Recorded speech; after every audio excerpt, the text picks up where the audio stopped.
Ya, bien chicos, comenzamos justo a las 3. Me atrasé un poquitito, pero espero que no se vuelva a repetir. Bien, las clases van a ser en dos grupos, ya lo saben. Primer grupo va a ser el martes, hoy día, a las 2:50, 10 para las 3. Y el segundo grupo va a ser mañana, así que esta clase va a ser duplicada. Si bien voy a grabar las dos, no es necesario que asistan a las dos. Como ya le comentaba en el correo que le envié en la mañana, la idea es que estos grupos no cambien o no tanto a lo largo del curso, si bien vamos a tener que hacer algunos arreglos por el tema de las evaluaciones para que todos tengan todas las clases prácticas. Ahí vamos a ver cómo lo vamos a hacer. Y de todas maneras, yo les voy a estar informando de todo esto. La clase grabada de ayer se las voy a pasar un poco más tarde. Y ya está arriba, pero tengo que dejarle unos comentarios. Yo voy a abrir un canal, tengo un canal de YouTube de la universidad para que ustedes puedan ver los videos. Y va a estar todo disponible en Cibeduc, ¿ya? De hecho, se los voy a mostrar, bueno, ya la próxima semana. Lo voy a hacer hoy día, quizás el otro grupo ya lo pueda ver mañana, pero ya la próxima semana ustedes lo van a poder ver. De todas maneras, igual le voy a mandar un correo diciéndole que ya está todo listo para comenzar. Bien, retomemos lo que estábamos viendo ayer. Comenzamos entonces con nuestra primera clase eh, teórica. Ya vimos todo esto que era el recuento de la historia, más que nada para el tema de la motivación, entender qué eran los datos y la información y las cosas que se podían hacer y en qué les compete a ustedes como ingenieros industriales. Y de ahora en adelante vamos a trabajar ya con esta primera parte del curso que tiene que ver con algoritmos. Pero antes de que comencemos directamente con el algoritmo, tenemos que entender cuál es el pensamiento computacional. Así que primero, ¿qué es el pensamiento computacional? Es un proceso en el cual una persona crea un proceso de pensamiento que interviene en la formulación de los problemas, ¿ya? Y su solución. O sea, cómo yo analizo un problema y cómo yo le doy una solución. ¿De qué manera? Porque no es de cualquier forma. La idea es que esta solución se represente de tal manera que pueda ser procesada, o sea, realizada por un procesador de información, o sea, por cualquier dispositivo de cómputo. Esta es una de las versiones más modernas, definiciones más modernas que se han hecho del 2010. ¿Por qué esto es tan importante? Porque es lo que va a hacer la revolución de aquí en adelante. De hecho, estas definiciones se hacen más que nada para libros de programación para niños, porque en el futuro la idea es que los niños comiencen a programar desde muy temprana edad o aprendan este tipo de razonamiento, cómo nosotros podemos estructurar una idea para que ellos puedan, o nosotros todos podamos pasar un problema y una solución hacia el computador. Bien, entonces antes de construir un algoritmo o antes de entender qué es lo que es un algoritmo, nosotros tenemos que entender que van a haber algunos pasos antes.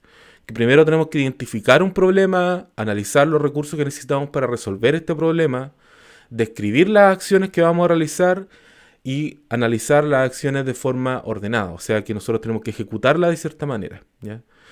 Y vamos a entender por qué.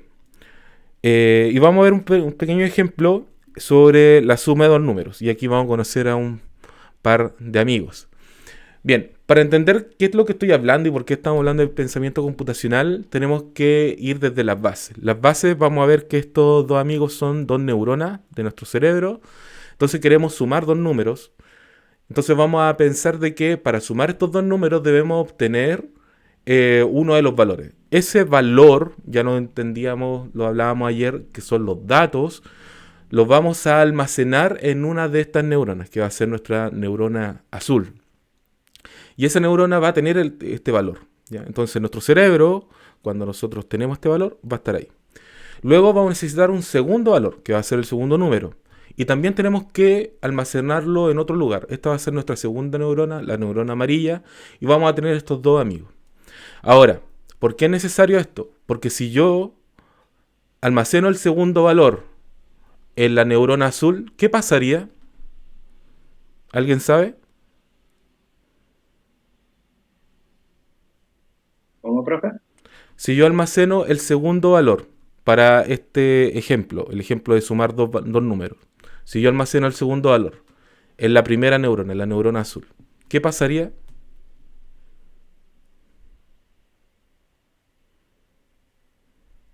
¿No cabría?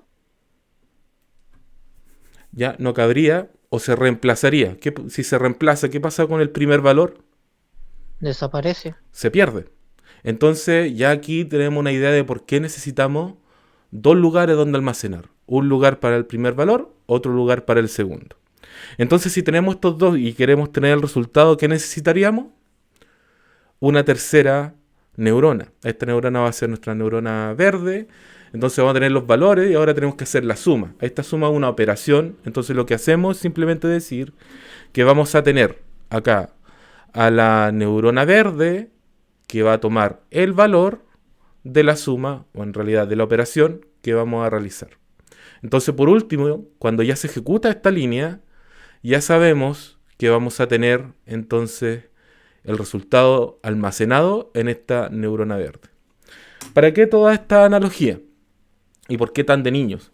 Porque realmente lo que estamos viendo acá es un concepto que se llama de variables. Entonces nosotros desde aquí en adelante vamos a ver que van a existir lugares en donde voy a almacenar los valores. Y esos valores, esos lugares donde los voy a almacenar se llaman variables. ¿Por qué? Porque son elementos que varían de valor. Yo le puedo dar un valor o cambiar el valor, ¿ya? Entonces, bueno, esta es más que nada para que se entienda de esta forma. Bien, ¿por qué necesito todo esto? Porque de aquí en adelante voy a tener que ver cómo utilizar estos pequeños conceptos, estos pequeños elementos que van a guardar un dato cada uno. No almacenan más. Una variable almacena un solo dato. Entonces, vamos a partir con una primera idea o una primera ayuda para poder procesar toda esta información. Se llaman los diagramas de entrada y salida. Todavía no vamos a hacer nada que tenga que ver con algoritmos. Esto es un elemento previo. Este diagrama lo que hace es utilizar la lógica de la caja negra. La caja negra es este elemento que podemos ver acá, que es un programa, pero yo no sé lo que hace acá adentro. ¿Ya? Yo no tengo idea qué es lo que hay. Y lo único que me permite acá ver es entender cuáles son los datos de entrada y cuál va a ser el resultado de un procedimiento en particular. Entonces yo acá tengo un ejemplo. El ejemplo es construir un programa que permita calcular, dado dos ángulos de un triángulo, el valor del tercer ángulo. ¿Ya? Quizá ustedes lo conocen. Si tengo dos valores, dos ángulos, yo los puedo saber porque el total de los ángulos de un triángulo es 180 y yo les puedo restar el valor de su ángulo. Entonces, la idea de esto es que yo pueda entender que antes de que yo ejecute un programa, cualquiera sea, para poder lanzarlo, yo necesito, acá me dice, dado dos ángulos de un triángulo. Entonces aquí tengo el ángulo 1 y el ángulo 2. Estos van a ser mis datos de entrada y mis variables, las variables que yo voy a ocupar en el programa. Dentro del programa todavía no lo vamos a obtener, pero sí lo que vamos a saber es que la salida de este programa sí o sí va a ser el ángulo 3, nuestro resultado. ¿Ya? Eso va a ser lo que nosotros vamos a obtener. Bien, y por último, acá abajo vamos a tener un par de cosas que van a ser, por ejemplo, las reglas de la transformación y las reglas de validación. ¿Qué es la transformación? En estricto rigor es la operación o los procedimientos que voy a hacer acá adentro. Acá simplemente lo que quiero es obtener el ángulo 3, que si se fijan es muy parecido a lo que ya vimos de la suma. En este caso el ángulo 3, que es nuestra variable, se da a la izquierda y luego del símbolo es igual, vamos a tener la operación, que en este caso es 180 menos los dos ángulos. Y después voy a tener las reglas de validación. ¿Qué son las reglas de validación? Son simplemente cosas que me van a asegurar que esta operación funcione. Restricciones para esta operación. Entonces, en este caso, para que sí o sí funcione, yo sé que los ángulos ingresados tienen que ser sí o sí mayores a 0. Al menos podrían ser 0 incluso. Perdón. tienen que ser mayores a cero. Podrían ser muy agudos, podría ser 0, algo, pero siempre mayores que cero. ¿Por qué? Porque en este caso no se consideran ángulos negativos. Los triángulos o los ángulos de los triángulos no tienen ángulos negativos. Los ángulos ingresados tampoco pueden ser menores a 180. O sea, tienen que ser menores a 180. Eso quiere decir que cualquier ángulo que yo agregue, que puede ser por ejemplo 181 o incluso 180, me indican que esto ya no es un triángulo si es que es otro elemento, ¿ya? Y por último, que la suma de los ángulos ingresados tiene que ser menor a 180. O sea que si aún así esto cumplen estos elementos, si yo agrego dos ángulos que sean 100 y 100, por ejemplo, cumplen el primer valor porque el ángulo 1 va a ser de 100, el ángulo 2 también es mayor que 0, entonces va a ser 100, y el ángulo 1 es menor a 180, sí, el ángulo 2 es menor a 180, sí, pero la suma de esos dos ángulos no es menor a 180, porque 100 y 100 serían 200, o sea que no cumpliría con esta tercera regla. Entonces la operación de acá no se podría realizar. Eso es lo que tenemos que ver ahora, ¿ya? ¿Se entiende lo que tenemos que hacer? ¿Alguna duda con esto? No. Bien, vamos entonces. Hagamos un ejercicio. Tenemos acá varios ejercicios. Vamos a hacer dos, no creo que todos. Más que nada por la hora. Y vamos a ver que, por ejemplo, el ejercicio 1, dado un valor entero x, calcular el perímetro y el área de un círculo cuyo diámetro es x. Bien, vamos a trabajar entonces acá. Entonces tenemos era el diámetro, ¿cierto? El diámetro. Ya, entonces tenemos acá un círculo. Aquí permítanme hacer un círculo. Puede ser que no quede muy bonito. No quedó para nada bonito. Pero bueno, pensemos que acá está el diámetro, que le vamos a colocar x. Y vamos a ver entonces cuál es el perímetro y el área de un círculo. En este caso, ¿cuál vendría siendo la fórmula? 2 pi radio. Ya pues tenemos aquí el valor, el O pi diámetro. diámetro. Sería pi diámetro. Muy bien. ¿Y este cómo sería? Es pi radio al cuadrado, pero Sería, si no me equivoco, pi, vamos a tener el diámetro al cuadrado y esto dividido 4. ¿Era 2 pi por r? ¿Mm? ¿El perímetro no era 2 pi por r?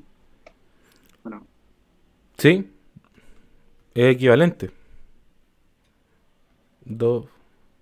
Perdón, eso es mi culpa. Sería 2 pi por r es igual, porque obviamente 2r es igual al diámetro.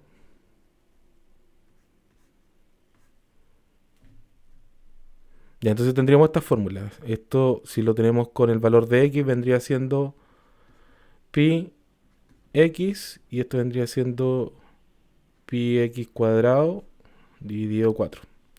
Bien, hagamos entonces la primera parte, solamente esto. Tenemos el diagrama de entrada y salida. Eso quiere decir que yo tengo acá una flecha, una caja y tenemos una segunda flecha. ¿Cuál va a ser la entrada de este ejercicio?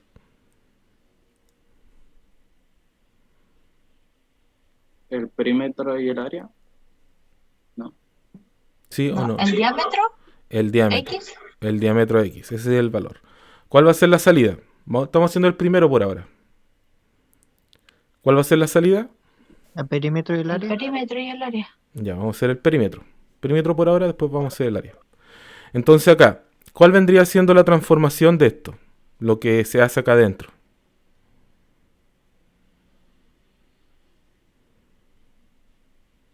¿Y por diámetro? Bien, sería que esto sería pi por el diámetro que ya lo ingresamos ahí. ¿Alguna restricción? ¿Es un número entero? El diámetro, ¿El diámetro que tiene que ser? número ¿No entero. puede ser cero?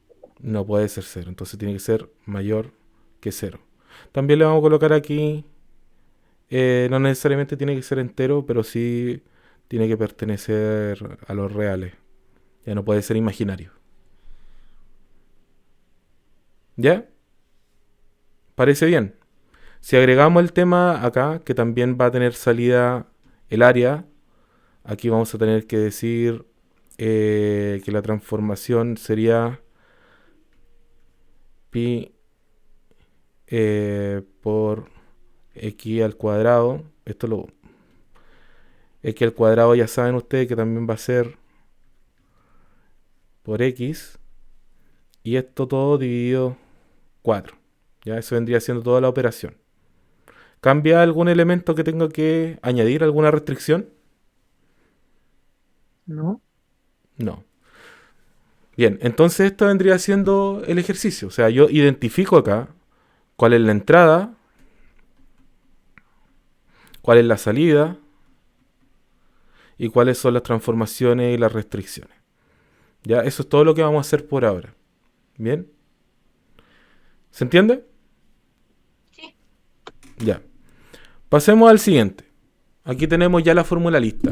Desarrolle, bueno, un algoritmo, en este caso un diagrama de entrada y salida, que permita calcular la siguiente función.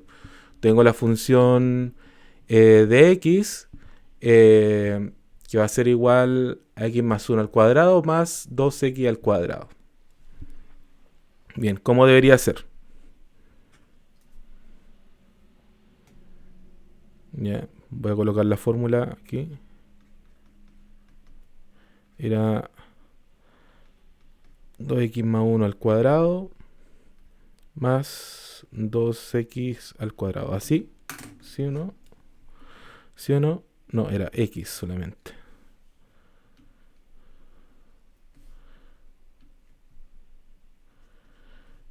Bien, ¿cómo sería este diagrama? Tengo aquí la entrada y tengo aquí la salida. Las transformaciones y las restricciones. Cuéntenme, díganme ustedes, ¿cuál va a ser la entrada? La función. ¿La función? ¿Y podría salir el X o no? O al revés. ¿Cómo O es? solo ¿Cómo es? A ver, cuénteme. solo el f de x o la x. Pensemos en forma matemática. ¿Qué es lo que entra acá? ¿Qué es lo que entra acá? Una ¿Un variable. número cualquiera? Un La número X. cualquiera, es la x. Solo la x. ¿Qué es lo que sale? La función. La función, el valor. F de x. Ahora sí, veamos. La transformación, La ecuación que nos la están dando. ecuación, ¿cierto? F de x es igual x más 1 al cuadrado más 2x al cuadrado, ¿cierto? Eso vendría siendo esta parte. ¿Alguna restricción? ¿Ninguna? Ninguna. Bien. ¿Se entiende entonces? Entradas, salida, transformaciones, restricciones. Pensemos en la siguiente. Ya, tenemos aquí la tercera, desarrollo de un algoritmo que permita calcular la distancia entre dos puntos de un plano cartesiano. Y ahí tenemos la distancia. La distancia es la raíz del delta entre un punto y el otro. Entonces vamos a tener acá, vamos a pasar acá, tenemos d es igual x2 menos x1 al cuadrado Menos x. menos y2. Perdón, era menos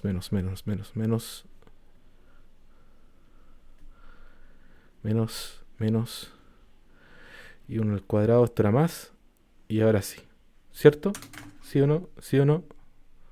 Sí, justo. Ya. Sí. Bien. ¿Cuál vendría siendo el diagrama entonces de entrada y salida? El X y el Y. Veamos. Pensemos, tengo un punto A y un punto B. Ambos tienen X e Y, ¿cierto? Yo creo que las coordenadas. ¿Cuál El vendría equipo. siendo entonces? ¿Cuáles son las entradas? X1, X2 Muy y Y2. bien, muy bien. X1, X y 1, X2 y 2. Esas son las entradas. ¿Y la salida cuál vendría siendo? La distancia, La distancia. ¿Cuál vendría siendo la transformación? la ecuación. Muy bien. Entonces, x2 menos x1 al cuadrado menos y2 menos y1 al cuadrado y esto todo una raíz. ¿Bien alguna restricción? Tiene que ser positivo. O sea, Sí. que lo que está dentro de la raíz tiene que ser, El cuadrado deja todo no positivo. puede ser negativo, puede ser 0 o mayor. Sí, O pero puede tiene ser. razón. El cuadrado deja positivo cualquier elemento acá adentro. Ah, entonces no hay restricción. Una restricción. Bien, le voy a dejar la última para que la hagan ustedes. No, igual está fácil, así que es el número absoluto. Ya. Entonces la tercera vendría siendo el valor absoluto de x, que en estricto rigor es que es x, si x es mayor o igual a 0, y es menos x si x es menor a 0. Ya, entonces, ¿cuál vendría siendo la entrada y la salida? La variable X. X, Ya, la variable x, ¿cuál vendría siendo la salida? el Valor módulo de X, o sea, el absoluto, perdón. El absoluto, ¿cuál vendría siendo la operación? toda la ecuación. Bueno, la ecuación que ya vimos, lo voy a dejar ahí para que ustedes lo completen, pero ya saben lo que es. ¿Y alguna restricción?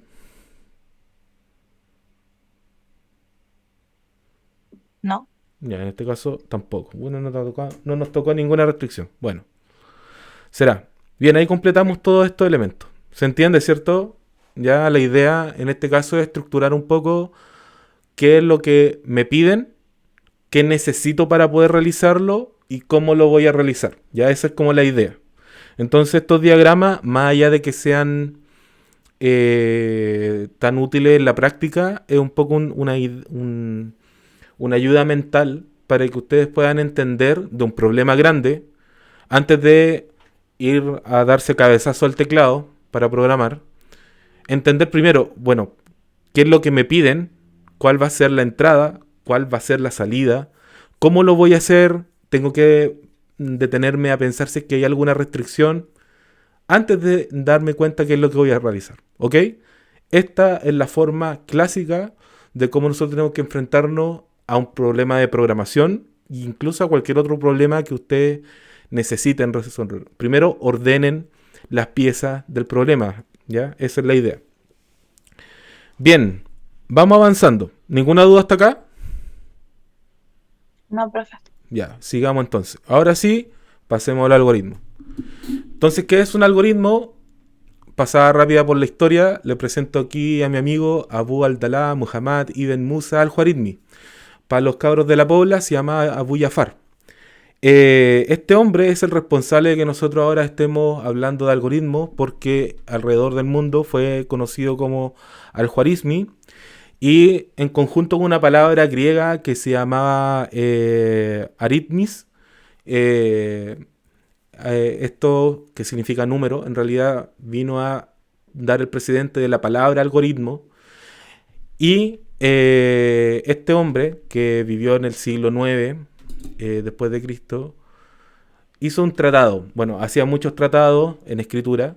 y lo que hacía simplemente es hacer una lista detallada de cómo realizar algunos cálculos. En este caso, estamos viendo en pantalla el cálculo de un compendio del cálculo de reintegración y comparación entre números, ¿ya?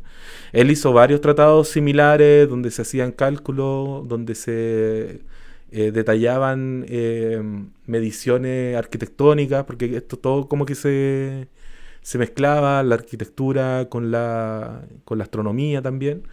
Entonces él hizo un tratado del álgebra de cómo poder hacer esta reintegración y comparaciones. Si se dan cuenta, en este tratado, que es bastante antiguo, vemos una lista, ¿ya? Está todo escrito en palabra, aquí no hay números, ¿ya?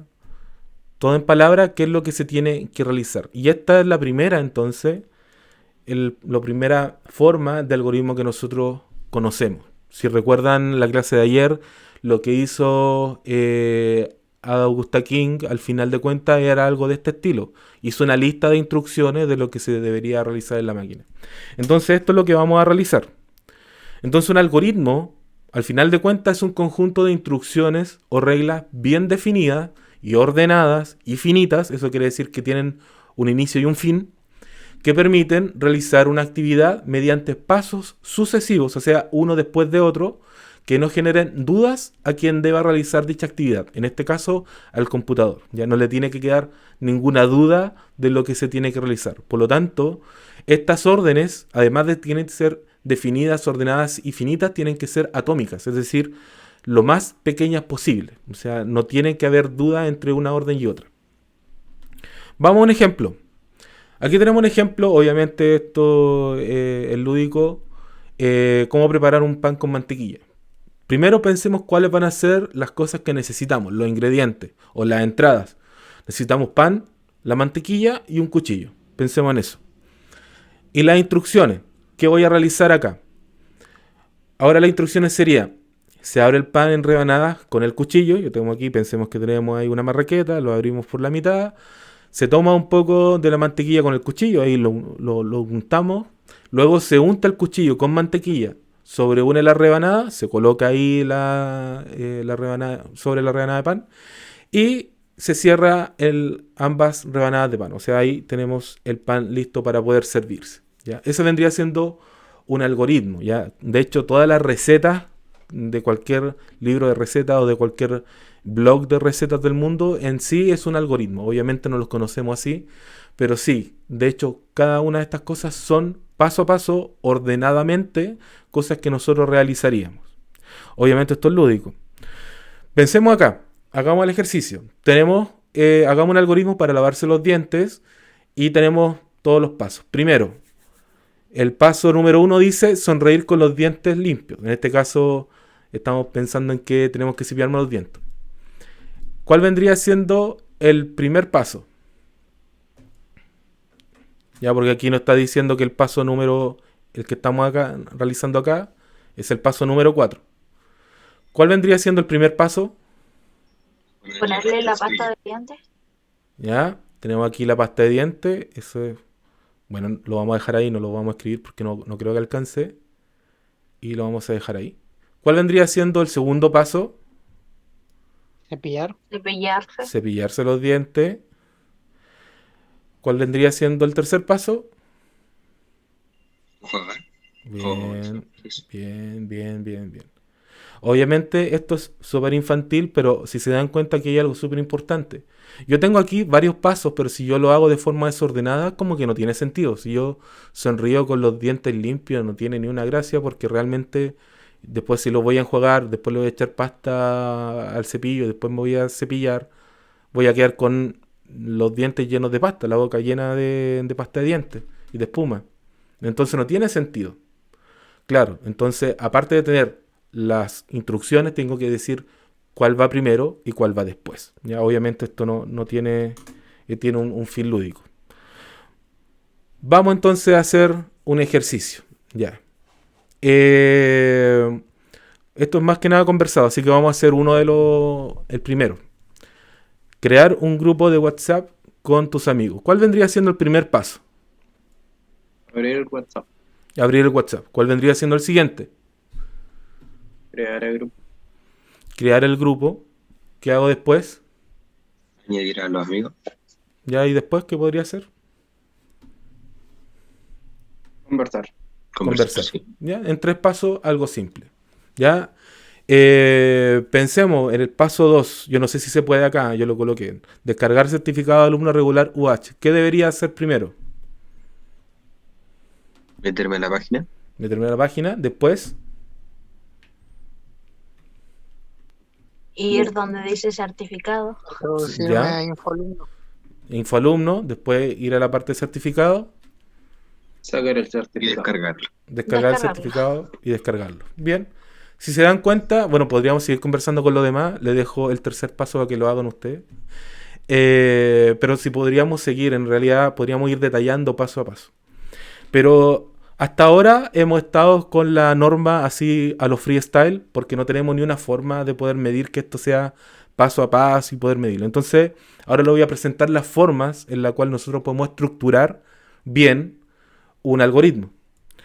La primera, y una de las más clásicas y de las que nos van a servir, sobre todo por la parte visual, son los diagramas de flujo, o en algunas partes también lo pueden encontrar diagramas de flujo de datos, y lo más común es que lo puedan abreviar DFD, así que quizá pueden buscarlo de esa manera.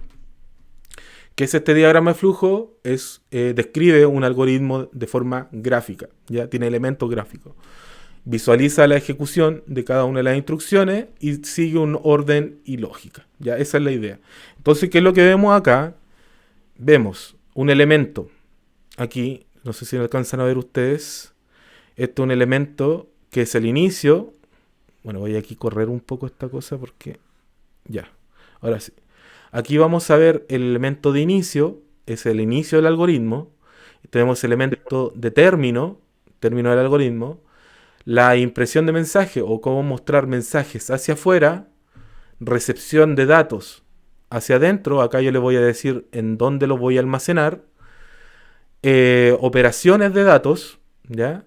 Bifurcaciones, que después vamos a entender qué son, definiciones, que también son estos rectángulos, y los conectores, que simplemente cuando se nos queda muy grande un DFD, podemos conectarlos mediante letras. Bien. Vamos al siguiente entonces. Veamos este ejemplo. Obviamente, cómo hacer huevos fritos, por ejemplo. Entonces tenemos acá el inicio. Primero, tomamos el sartén, se pone el sartén sobre la placa, añade aceite al sartén. Aquí preguntamos, ¿es suficiente aceite? Si es suficiente aceite, seguimos, y si no, tenemos que repetir, añadimos más aceite. Si tenemos suficiente aceite, entonces encendemos el fuego, esperamos a que el aceite se caliente. Si está caliente, seguimos, pero si no, tengo que seguir esperando. Se repite, ¿ya? Estos son bifurcaciones, toma 2 caminos. Rompo el huevo, vierto el contenido al aceite, lo frío. Si lo quiero voltar o puntilla, esto quiere decir que la forma en la que necesito, si necesito hacer alguna de estas dos, lo sigo friendo, y si no, lo saco del sartén, se retira del sartén del fuego, se apaga el fuego, se extrae el huevo del sartén y lo pongo en un plato y fin. Ya esto vendría siendo entonces inicio y término. Bien, esto entonces, si se dan cuenta, esto está de forma visual. Yo puedo ver entonces, entre el inicio y el fin, está esta línea, que va a ser la línea de ejecución. Siempre nosotros vamos a estar moviéndonos en esta línea de ejecución, a través de cada uno de estos elementos, ¿ya? Y después vamos a aprender a hacerlo para otros problemas. Por el otro lado, tenemos la segunda forma y la más clásica en la que nosotros podemos escribir un algoritmo, que es a través de un pseudocódigo. El pseudocódigo es la forma escrita de un algoritmo. O sea, se prefiere expresar una idea central del algoritmo en un lenguaje informal y de alto nivel. Esto quiere decir que yo tengo toda la libertad de poder escribirlo de la forma que yo quiera, con tal de que el humano lo pueda entender. Eso significa de alto nivel. Donde no existen restricciones de sintaxis, o sea que no tengo una forma explícita para poder escribirlo, o sea, también es bastante libre. Pero sí importa el orden y la lógica. Eso es lo que aquí se vuelve a repetir, el orden y la lógica. Entonces aquí, por ejemplo, tengo el inicio, digo que levanté la bocina, esperé el tono, marqué el número, esperé que contesten, hablé con la persona y colgué la bocina. Esto que está por una llamada de teléfono, en este caso antigua. Entonces aquí, yo lo que tengo es un pseudocódigo, ¿ya? Y vamos a ver las formas más clásicas de esto, ¿ya? Obviamente todavía no estamos viendo nada muy técnico. Ahora sí, la diferencia de esto es que nosotros podemos hacer un paralelo entre ambos dos. Por ejemplo, si yo quiero decir inicio, voy a poder decir proceso o algoritmo y un título de esto. El término, podemos decir fin del proceso. Aquí podemos decir escribir y lo que vamos a escribir acá. La entrada, podemos decir que vamos a leer y vamos a tener una lista de variables. Y las operaciones, donde vamos a poder escribir nuestras operaciones, las bifurcaciones que las vamos a ver más adelante y las definiciones si es que necesito algún tipo de las variables que yo necesite, con el tipo de datos que yo necesite. Bien, aquí hay un ejemplo, la suma de dos números que ya lo habíamos visto antes. Acá vemos, por ejemplo, en el caso del DFD, tenemos el inicio, tenemos variable 1, variable 2, aquí me faltó el 2, y variable 3. Vamos a ingresar el primer valor, le pido por pantalla al usuario, el usuario va a ingresar el primer valor y lo voy a almacenar en la variable 1. Le digo, ingresa el segundo valor, lo ve el usuario y él me entrega la variable 2 y yo recibo la variable 2 y realizo la operación. Variable 3 es igual a variable 1 más variable 2 y luego muestro el resultado. El resultado es lo que está en la variable 3. Y termino. Entonces este vendría siendo un ejemplo de lo que nosotros deberíamos hacer. Esto es lo que estaría dentro de esa caja negra que vimos antes. Entonces nos estamos metiendo dentro de esa caja negra y estamos diciendo que es explícitamente lo que vamos a realizar. Sigamos entonces. En el caso del pseudocódigo, Profe, dígame. disculpe que le interrumpa. ¿Puede volver un poquito atrás? Ahí, porque cuando dice inicio, marca los tres, como las tres variables. Ya, eso es importante. Porque yo aquí le estoy diciendo al programa o al algoritmo qué voy a necesitar, qué variables voy a necesitar antes de utilizarla. Voy a necesitar una variable 1, una variable 2 y una variable 3. Eso es lo que estoy haciendo. ¿Se entiende? Después más Sí, sí. adelante, cuando ya estemos, y después vamos a ver un paralelo cuando estemos ya programando. De hecho, le podemos decir de qué tipo van a ser. Por ejemplo, si va a ser un número, va a ser una letra, va a ser una palabra. Ya, Entonces, pero lo importante. que, como el resultado también está incluido ahí. Sí, sí. Ya, eso era. Variable 1, variable 2, variable 3. Bien. Acá podemos ver algo parecido. De hecho, aquí lo va a entender quizá un poco más. Tenemos el inicio, en este caso proceso, sumar dos números. Aquí le podemos añadir, en este caso, un título. Vamos a definir la variable 1, variable 2 y variable 3 como entero. Por ejemplo, aquí lo estoy diciendo, es un entero. Escribir, ingresa el primer valor. Leer la variable 1, o sea, el usuario lo va a agregar, el computador lo va a recibir. Vamos a escribir entonces, ingresa el segundo valor, lo muestra al usuario, el usuario ingresa con leer, en este caso se lee en la variable 2 y se realiza la operación. Ya en este caso, variable 3 es igual, en este caso el símbolo de asignación también sirve, que es una flechita hacia atrás, el símbolo menor y el guión. Variable 1 más variable 2, que es la operación. Y vamos a terminar de escribir.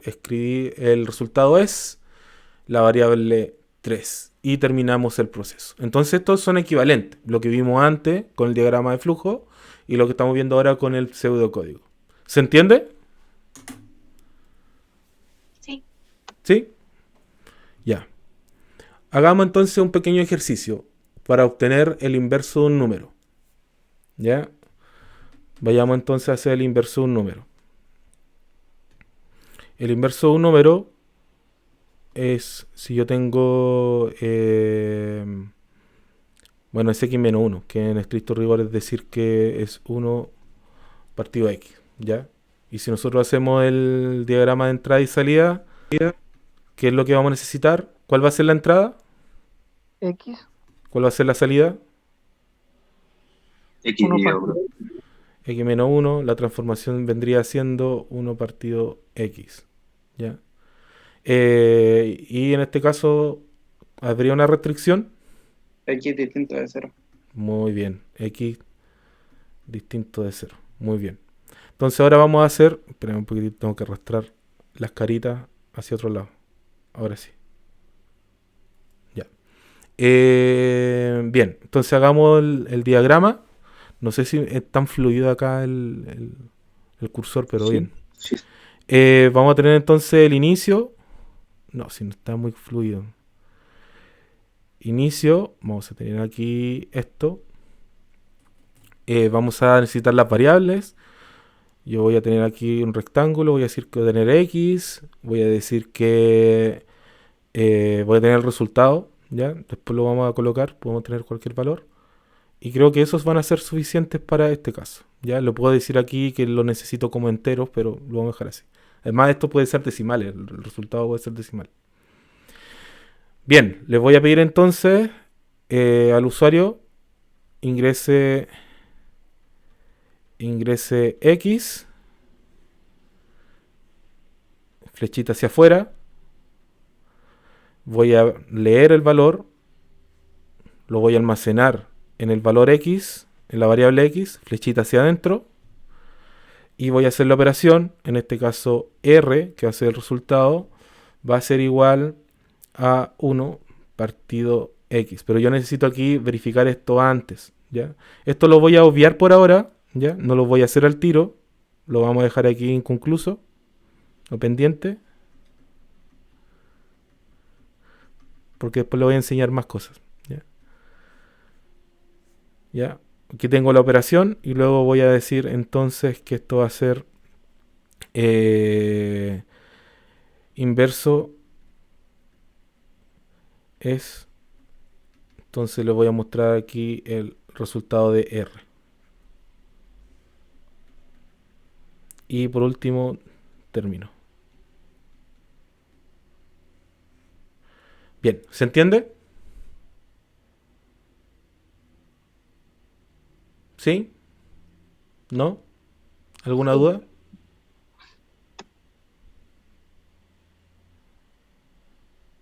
Más o ¿Alguna? menos, profe.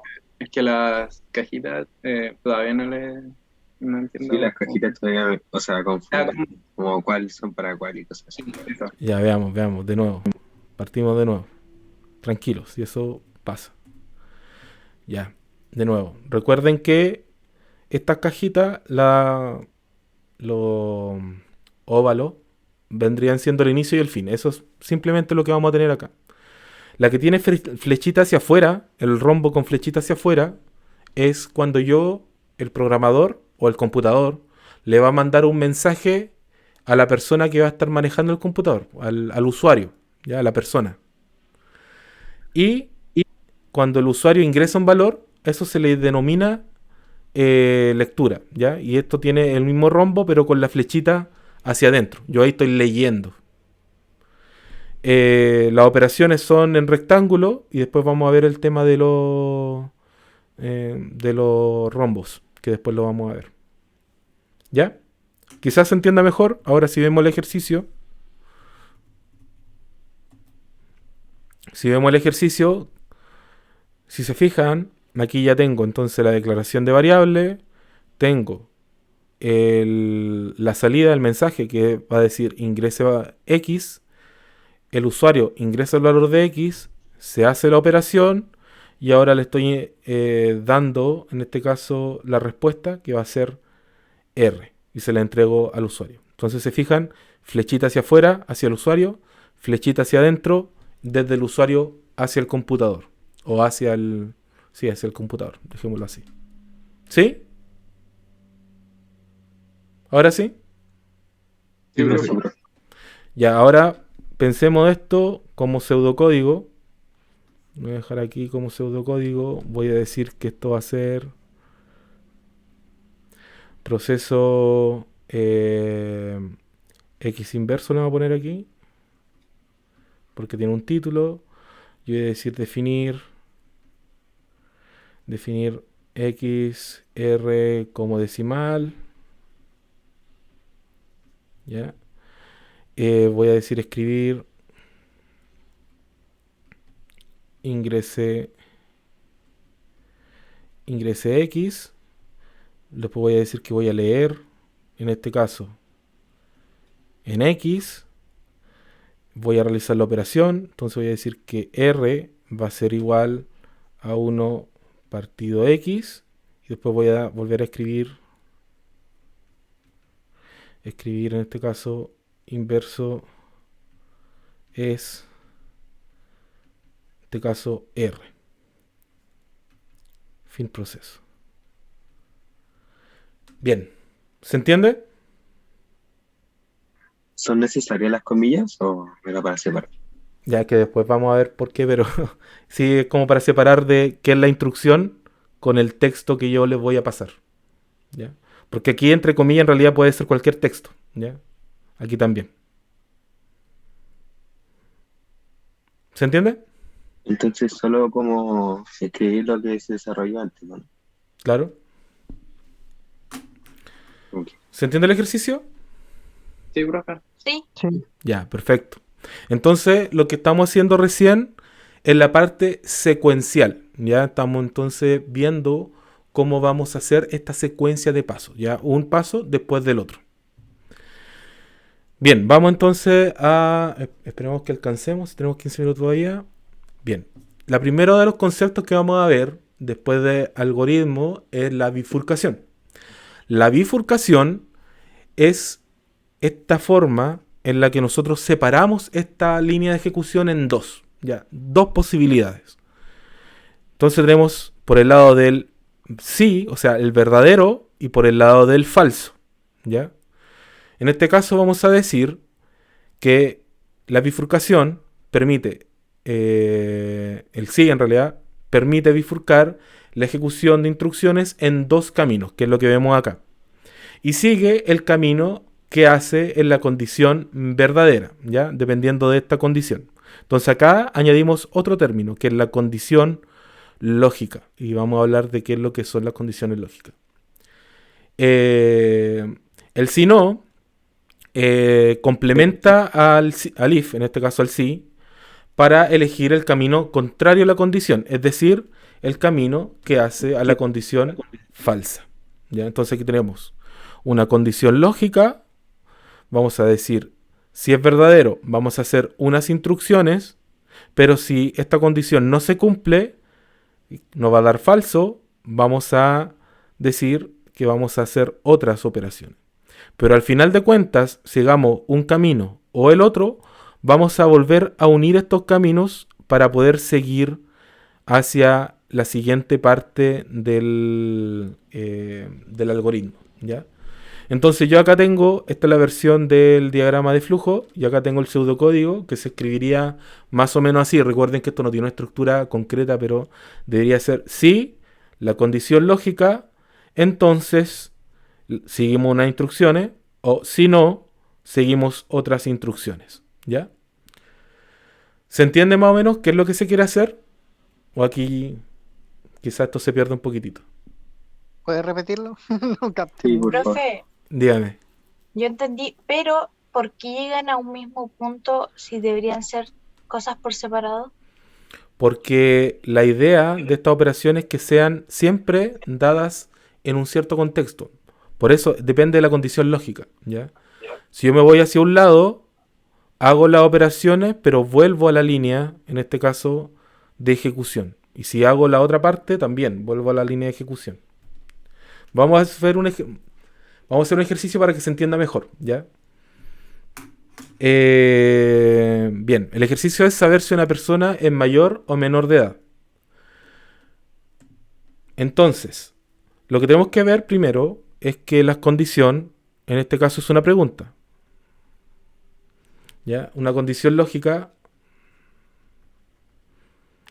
es una pregunta.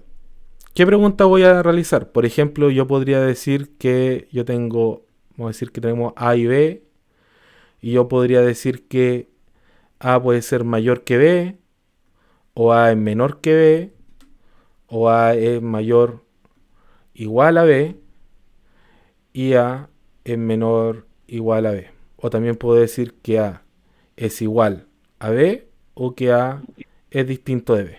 ¿Cierto? Esas vendrían siendo todas las comparaciones que yo puedo realizar. Estas vendrían siendo una condición. ¿Ya? ¿Se entiende? Sí. ¿Ya? Dependiendo de cualquier cosa. Podría tener valores acá. Por ejemplo, voy a decir que A va a ser 5 y esto va a ser 0. Y aquí vamos a tener la respuesta. A es mayor que B. Díganme ustedes, ¿verdadero o falso? Verdadero. ¿Ya? A es menor que B. Falso. ¿Ya? A es mayor o igual que B. Verdadero. Falso. Verdadero. Verdadero. A es Pero menor, no hay igual, po. menor igual. O sea, perdón, mayor Ah, igual. Mayor igual. Eso quiere decir que puede ser mayor o hasta igual. ya. Ya. A es menor o igual que B. Falso. Falso. A es igual a B. Falso. Falso. A es distinto de B. Verdadero. Verdadero. Verdadero. ¿Ya? Si se dan cuenta, estos tienen valores distintos. Vamos a volver a hacerlo. Ahora voy a cambiar los valores. Entonces acá voy a decir, por ejemplo, 2 y 2. A es mayor que B. Falso. Falso. A es menor que B. Falso. Falso.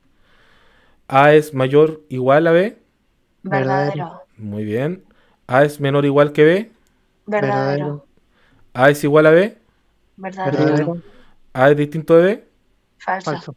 Muy bien. Muy bien. Pasemos a la siguiente.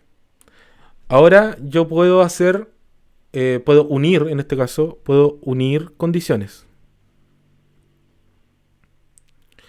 Entonces yo puedo decir que, por ejemplo, voy a tener, en este caso, voy a colocarla acá, tener A, B, no, lo voy a dejar más adelante. Voy a tener aquí A, B y C. Y yo puedo tener algunas consultas distintas. Por ejemplo, yo puedo decir, voy a escoger algunas solamente. Puedo decir A es mayor que B. Y aquí voy a decir, voy a tener un I. Voy a decir I. B es mayor que C. Entonces, si se fijan acá, yo tengo una condición y otra condición unidas por otro elemento. ¿Ya? A esta condición le vamos a decir P y a esta condición le vamos a decir Q. ¿Ya? Y yo tengo este I. Ahora veamos las posibilidades.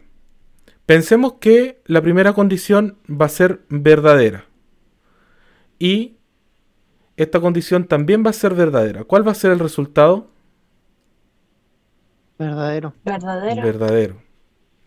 Si yo digo que esta condición sigue siendo verdadera, pero esta otra condición es falsa, ¿el resultado? Falso. Falso. Si yo digo que esta condición ahora es falsa, pero esta otra es verdadera, Falso.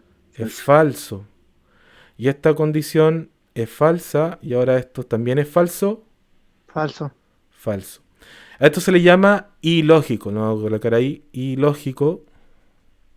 Y lo que hace es tener, en este caso, solo es verdadero cuando todas las condiciones son verdaderas. ¿Ya? Esa es la idea. ¿Bien? Vamos a la siguiente entonces. Tenemos ahora, pensemos que tenemos el mismo camino de acá. Tenemos A, B y C.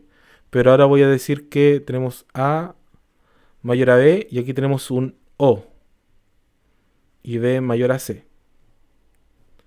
Pensemos que esto va a ser de nuevo Q. Perdón, esto era P y el otro era Q. P y esto Q. Si yo digo que esto, lo estoy diciendo es que esto es un o esto es verdadero o esto es verdadero. Entonces voy a decir si es verdadero ambos. ¿Cuál va a ser el resultado? Verdadero. Si yo digo que uno de los dos es verdadero, Verdadero. si yo digo que el otro es verdadero, Verdadero. y si yo digo que ambos son falsos, Falso. es falso. Entonces el o lógico es verdadero cuando alguna de las condiciones es verdadera. Ya, esa es la idea de esta parte. Bien. Y por último tenemos, en este caso, pensemos que vamos a tener A mayor que B. Y yo le voy a decir que esto va a ser no. ¿Ya? Que es la negación.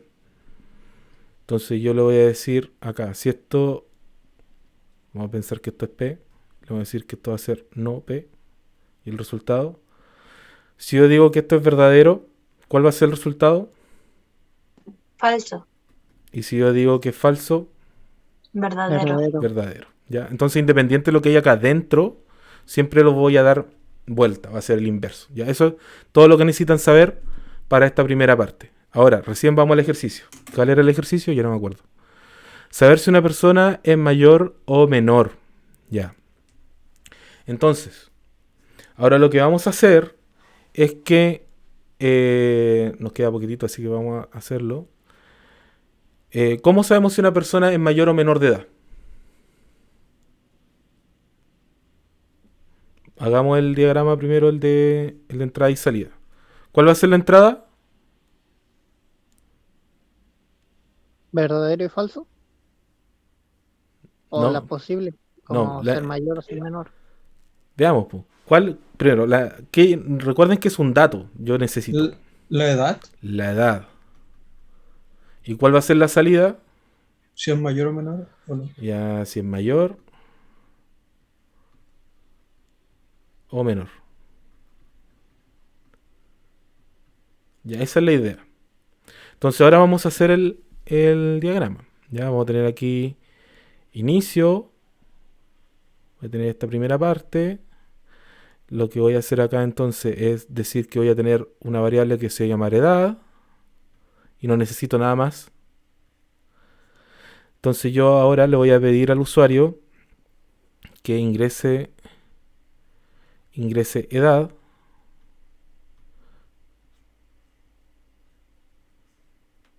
Se lo envío, ya flechita hacia afuera.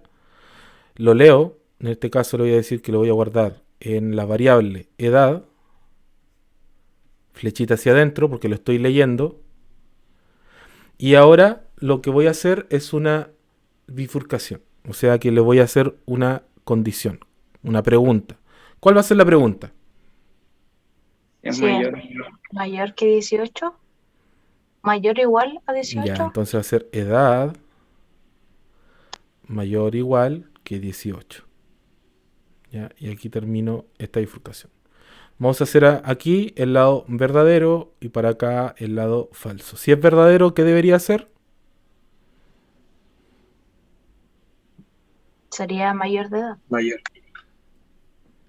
Mayor de edad. Entonces aquí voy a tener aquí el rombo, flechita hacia afuera. Y si por el lado contrario, ¿qué debería ser? Menor. Menor de edad. Ya.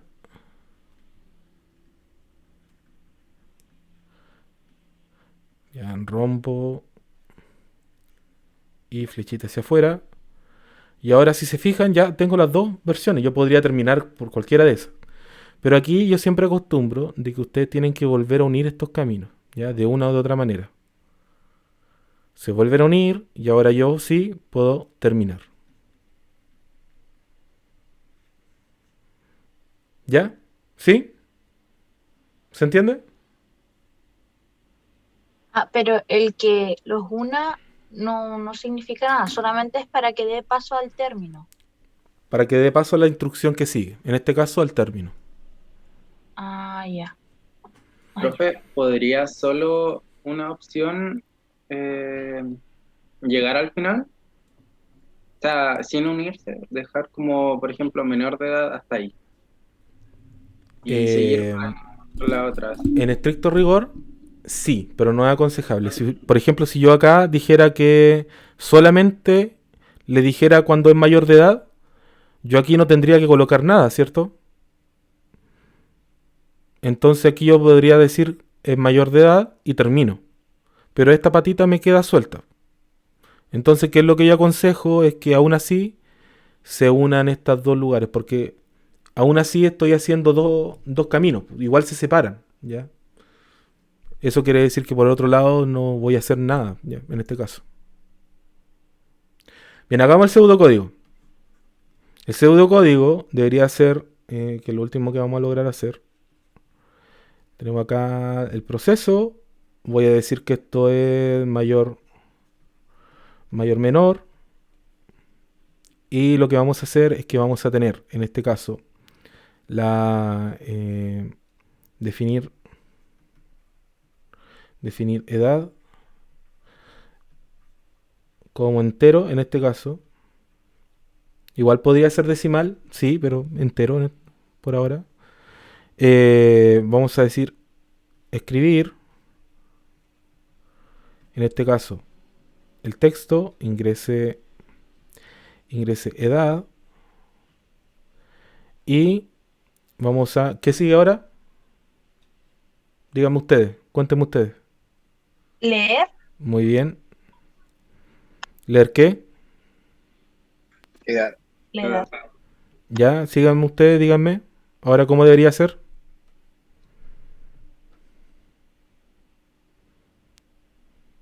El resultado. No, todavía no. De hecho, no hemos hecho eso. Fíjense. Escribir Preguntar, edad, preguntar.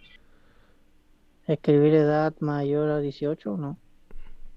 Así así se vería en pseudocódigo. Lo voy a hacer acá. Voy a colocar si edad es mayor o igual que 18. Voy a colocar acá entonces. Voy a decir acá escribir. Escribir mayor de edad.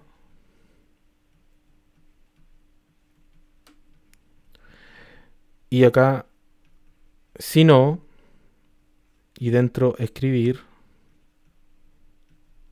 menor de edad. ¿Ya? Esta parte vendría siendo esta primera parte del verdadero y el si no vendría siendo la parte falsa, ¿ya? La parte negada. Y al final, lo que yo hago para terminar es simplemente decir fin proceso. ¿Se entiende? Sí, Ya, entonces yo tengo, fíjense, siempre voy a tener esta parte y esta otra parte, el sí y el no. A veces yo solamente necesito la parte del sí y no es necesario escribir la parte del si no, ¿ya? Podría dejarlo sin efecto, ¿ya? No es necesario escribirlo. Ya esto es como opcional, vamos a dejar aquí opcional, ¿ya? No es siempre, solamente cuando se ocupa. Pero el sí siempre va a ser de esta manera. Ahora, solamente como último dato, el pseudocódigo no es estructurado. Yo aquí tengo una forma de estructura, pero no es del todo, ¿ya? Yo podría escribir solamente la parte del sí de otra manera. Por ejemplo, yo podría decir sí, edad mayor o igual que 18. Y yo podría colocar, por ejemplo, acá, que es la fórmula que hace Microsoft, por ejemplo, cuando se hacen las macros de Excel. Coloco aquí inicio sí. Acá hago la instrucción, escribir mayor de edad, fin sí, hago el si no, inicio sino escribir menor de edad. Fin, sino. Fin, sino.